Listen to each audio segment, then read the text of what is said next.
हरियाणा सरकार द्वारा किसानों के लिए तमाम योजनाएं चलाई जा रही हैं, जिसका प्रदेश के किसानों को सीधा फायदा मिल रहा है। किसानों को कम लागत से ज्यादा फायदा मिल सके, इसको ध्यान में रखते हुए तमाम जानकारियां भी किसानों को समय समय पर दी जाती हैं। वहीं प्रदेश के गिरते जल स्तर को ध्यान में रखते हुए कम पानी और कम समय में धान की बिजाई कैसे करें, इसकी जानकारी भी दी गई है। ये रिपोर्ट आप देखिए।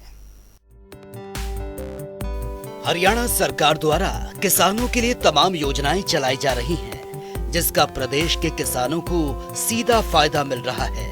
वहीं प्रदेश में गिरते जल स्तर को ध्यान में रखते हुए कम पानी और कम समय में धान की बिजाई कैसे हो, इसकी जानकारी भी किसानों को दी जा रही है। कृषि एवं किसान कल्याण विभाग के सहायक अभियंता नवीन हुड्डा ने बताया कि कृषि विभाग द्वारा धान की फसल में पानी, समय और पैसे की बचत के लिए किसान डीएसआर मशीन के माध्यम से धान की सीधी बिजाई कर सकते हैं। इस विधि से पहले खेत में लेजर लेवलर से समतल करना जरूरी है। इसके बाद तरबतर अवस्था में धान की सीधी बिजाई की जाती है। इस विधि से बिजाई करने में 15 से 20% तक पानी की बचत होती है।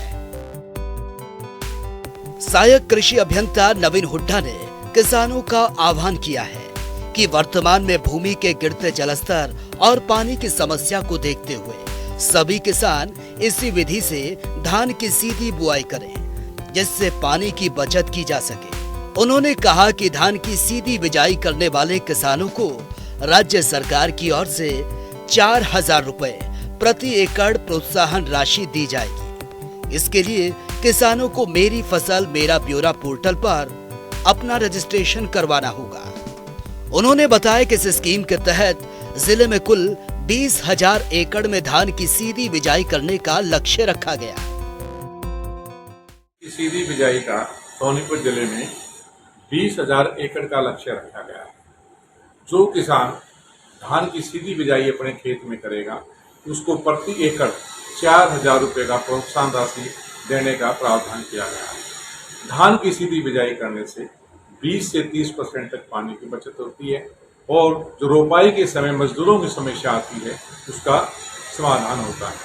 इसके साथ साथ हम किसानों को यह भी सलाह देते हैं कि धान की सीधी बिजाई करने से पहले लैंड लेजर लेवलर से खेत को समतल करें, उसके बाद जो है धान की बिजाई करें, बीज का उपचार करें और इसके साथ साथ समय पर इसका स्प्रे करें, ताकि खरपतवार जो है इसमें ज्यादा ना हो। इस स्कीम के मानदंडों के अनुसार अनुसूचित जाति, महिला एवं लघु एवं सीमांत किसानों की कृषि में भागीदारी के अनुसार प्राथमिकता दी जाएगी। उन्होंने कहा कि किसानों द्वारा फसल का मेरी फसल मेरा ब्यौरा पोर्टल पर रजिस्ट्रेशन करने के बाद कृषि विभाग के अधिकारियों की अध्यक्षता में बनी कमेटी किसानों द्वारा बुआई की गई फसल का भौतिक सत्यापन करेगी, जिसके बाद संबंधित किसान के खाते में ये प्रोत्साहन राशि सीधी भेजी जाएगी। कृषि विभाग के सभी फील्ड फंक्शनरी गांव-गांव जाकर गोष्ठियां कर रहे हैं, किसानों को इसके बारे में पूरी विधि का ज्ञान दे रहे हैं, उनको समझा रहे हैं और मशीनों के द्वारा डेमोन्स्ट्रेशन भी खेतों में करवाए जा रहे हैं। पूरे जिले में हमारे पास 28 मशीनें डीएसआर की उपलब्ध हैं। कुछ मशीनें अभी नई खरीदी जा रही हैं और मशीनों का हमारे पास जो है पूरी मात्रा में उपलब्ध है और हम किसानों से यही अपील करते हैं कि वे बिजाई का जो है धान की सीधी बिजाई का जो लक्ष्य को हमें मिला हुआ है, उस लक्ष्य को देखते हुए पूरा इसका लाभ उठाएं और इस स्कीम से किसानों को बहुत फायदा होगा। तो कितना लक्ष्य है? किसान इसको बड़े रुचि ले रहे हैं, बड़ा जोश है किसानों में और किसान इसमें जो है धान की सीधी बिजाई में काफी इसमें लाभ ले रहे हैं।